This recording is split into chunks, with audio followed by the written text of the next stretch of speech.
Next நேயர்களுக்கு என்னோட அன்பான வணக்கங்கள். இன்னைக்கு என் கூட சிவவாக்கு ஜோதிடர் கிருஷ்ணவேணி அவர்கள் தான் இணைஞ்சிருக்காங்க. வணக்கம் மேம். வணக்கம், நமஸ்காரம். எப்படி மேம் இருக்கீங்க? நல்லா இருக்கீங்களா மேம்?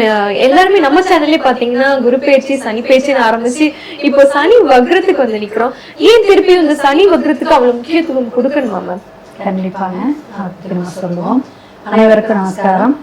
ஓம் புட்சியாய ராகவேந்திராய சத்திய தர்ம ரதாய சுதத்தாம் கல்பவிருஷாய நமதாம் காமதேவி. ஸ்ரீ ராகவேந்திரருடைய பொற்பாதம் தொட்டு வணங்கி குரு வாழ்க, குருவே துணை. சனி பகவான வந்து பகவான் தான் நம்ம சொல்லணும். ஏன்னா சனி பகவானுக்கு வந்து 9 கிரகத்திலையும் ஈசனுடைய அருள் பெற்றவர். அதனால அவருடைய பகவான்கிற மரியாதைக்கு நிமித்தமா சொன்னாலும் அவர் நம்மளை பிடிச்சுக்க மாட்டார். அது ரொம்ப நம்ம கவனத்தில் எடுத்துக்கணும். மற்ற கிரகங்களை கூட ராகு, கேது அப்படின்னு ஒருமித்து சொல்லலாம்.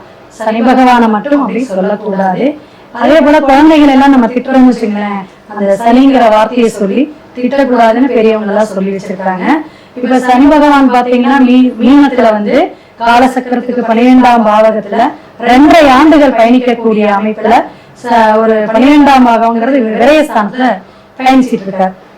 உத்தரட்டாதி நட்சத்திரத்துல ரிவர்ஸ்ல இப்ப வரப்போறார். இந்த ரிவர்ஸ் அப்படிங்கிறதுதான் வக்ரகதி அப்படிங்கிற ஒரு அமைப்பு. அது வந்து கிட்டத்தட்ட 138 நாட்கள். அப்ப மீனத்துடைய பலாபலனையும் கும்பத்துடைய பலாபலனையும் பக்கத்துல ரிவர்ஸ்ல போய் அங்கேயும் அதுல இருந்து சில விஷயங்களை எடுத்துட்டு 2 பாவகத்துடைய தன்மை பலாபலனை சொல்லக்கூடிய அமைப்புல எல்லா ராசிக்காரர்களுக்கும் சில மாற்றங்களை கண்டிப்பாக கொடுக்கும். இப்ப பாத்தீங்கன்னா ஜூலை 27ஆம் தேதி வந்து ஆரம்பிக்கக்கூடிய சனி வக்ரம் வந்து பின்னோக்கி நகரக்கூடிய அமைப்புன்னு அர்த்தம். பின்னோக்கி நகரும் பொழுது அதோட பலாபலன்கள் 2 ராசிக்கும் சேர்ந்து பேசக்கூடிய விஷயங்கள்.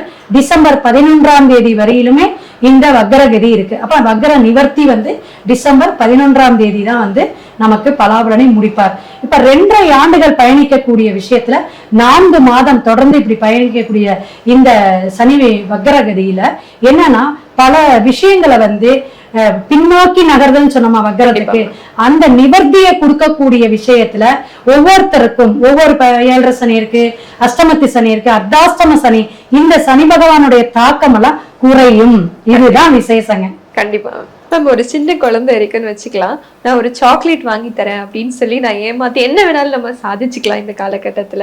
சோ அதே மாதிரிதான் நம்ம மீனராசினியர்கள், நான் கொஞ்சோண்டு பாசத்தை உள்ள போடுறேன், நீ எனக்கு என்ன வேணுமோ எடுத்துக்கோ, என் சொத்து வேணுமா, அவங்க எது வேணுமோ எடுத்துக்கோ அப்படின்னு ரொம்ப இலகிய மனசுக்காரர்கள் தான் நம்ம மீனராசினியர்கள் தான். சோ அவங்களுக்கு இந்த சனி வக்ரம் எப்படி மேம் இருக்கு? எப்படிதான் அந்த பாயிண்ட் எல்லாம் எடுக்கிறீங்கன்னு தெரியல. ஏன்னா மீனம் அப்படிங்கும்போது வடிவேலுங்க, அவர் மீனம் தாங்க. ஆமா, இந்த மீன ராசி குச்சி முட்டி கொடுத்து சொல்ற மாதிரி அது ரொட்டியை காமிச்சு பேசிட்டீங்க. பரவாயில்ல, சிறப்பான விஷயம்தான். ஏன்னா அவங்களுக்கு ஜென்ம சனி, 7.5 சனி, ரொம்ப மன வருத்தம், மன உளைச்சல், ரொம்ப டிப்ரெஷனா இருக்கிறது, ஆரோக்கிய குறைபாடுகள், கடன் தொந்தரவு, தொழில வந்து சரியான வளர்ச்சி இல்ல, இத்தனை நெகட்டிவா தான் போயிட்டு இருந்துச்சு. இப்ப இந்த சனி பகவான் வக்ரம் பெற்று நம்ம கும்பத்துக்கு போகும் பொழுது கண்டிப்பாக அவருக்கு ஒரு இந்த தடைகள் எல்லாம் கொஞ்சம் நிவர்த்தி ஆகும். என்னதான் 7.5 சனியாக இருந்தாலும் குரு பகவான் பாத்துறாரு. பார்க்கக்கூடிய காலகட்டமாக இருக்கிறதுனால தொழில் நல்லா இருக்கும், ஆரோக்கியம் நல்லா இருக்கும். சனி பகவான் இப்ப பின்னாடி போயிட்டாரு, அப்பாடா நம்ம வீட்டுல இருந்து வாட்டி எடுத்தாரு, இப்ப கொஞ்சம் அந்த பக்கம் நம்ம இடத்த குரு பகவானையே யாரு பாக்குறாங்க, குரு பாக்குறாங்க. அப்ப குழந்தை வரும், பிள்ளை பேரு கிடைக்கும், திருமணம் ஆகும், சுபகாரியம் நடக்கும், கடனே வாங்கினாலும் சுப கடனாதான் இருக்கும், வீடு வண்டி வாகனம் யோகம் எல்லாமே வரும். இதெல்லாம் விரயம். ஏன்னா 12ல ராகு சனியோட போய் அங்க உட்கார்றாரு. அப்ப தொழில் சார்ந்த அலைச்சல்கள் இருக்கும். பெரிய முதலீடு போடாம தனக்கு அளவா போட்டுக்கலாம். ஏன்னா 7.5 ஆண்டு இருக்கு, அடுத்த வருது மாப்பிள்ளைங்கிற மாதிரி யோசிச்சுக்கிட்டே இருக்கணும். இந்த 4 மாசத்துக்கு நீங்க அடித்தளம் போறது எல்லாமே நல்ல விஷயங்களாக, நீங்க ஆரோக்கியமான சிந்தனைகளாக நீங்க மீனராசி பயம் இல்லாம செய்யுங்க. பயம் இல்லாம செய்யலாம். Okay ma'am. சோ என்னதான் இருந்தாலுமே இவங்களுக்கு என்னவோ காதல் திருமண வாழ்க்கை வந்து கொஞ்சம் தள்ளி தள்ளி போகிற மாதிரி தெரியுது. சோ அதுக்கு என்ன மேம் சனி வக்ரம் ஏதாவது செய்யுமா? ஆமா, ஏன்னா ஜென்ம சனின்னு சொல்லிட்டோம். சோ குரு இப்ப பாக்குறாரு, அதனால தள்ளி நம்ம போகாது. லவ் இல்லாதவங்களுக்கு கூட லவ் வரலாம், இந்த காலகட்டம் கொடுக்கும். அது நிரந்தரமா இருக்கும். வக்ரம்ங்கிறது என்னன்னா நிரந்தரத்தை கொடுத்துருன்னு சொன்னோம். அதனால வீடு வண்டி வாகனம், தனக்கு பேர் அமையிறது, நல்ல நட்பு அமையிறது, லவ்வ கொடுக்கறது, 2வது திருமணம் ஏற்படுத்துறது, இதெல்லாம் மீனத்துக்கு உண்டுங்க. பயப்பட வேண்டாம். மன தைரியத்தை கொடுக்கக்கூடிய காலகட்டமாக இருக்குது. அதே போல குரு வந்து நல்ல இடத்துல 5ல இருக்கிறது என்ன தெரியுங்களா, ஒரு குலதெய்வத்துடைய அனுகிரகம் அவங்க கிடைக்கும். ஓகே அவங்களுக்கு குலத்துடைய சாபம் நிவர்த்தி ஆகும். யாருக்குங்க? மீனராசி. Okay ma'am. இவங்க ஹெல்த்ல எந்த அளவுக்கு கான்சியஸா இருக்கணும்னு சொல்லுவீங்க? கண்டிப்பா இடுப்புக்கு கீழேமாங்க, முட்டி, காலு, பாதம். பாதத்துல இப்ப வலி இல்ல, பாதத்துல ரொம்ப கஷ்டம், சின்ன வெடிப்பு கூட புண்ணாயி இதாயிரும். சுகர் பிபில கவனமா வச்சுக்கணும். வயதோட்டம் பொறுத்து ஆரோக்கியமா இருக்கக்கூடிய காலகட்டம் மீனத்துக்கு இன்னும் குறைவே இல்ல. புரியுதுங்களா? ஏன்னா 12ஆம் இடத்துக்கு தான் போயிருக்காரு. ராகு இருக்கிறாரு. புரியுதுங்களா? ரெண்டுமே பாவக்கோள்கள்.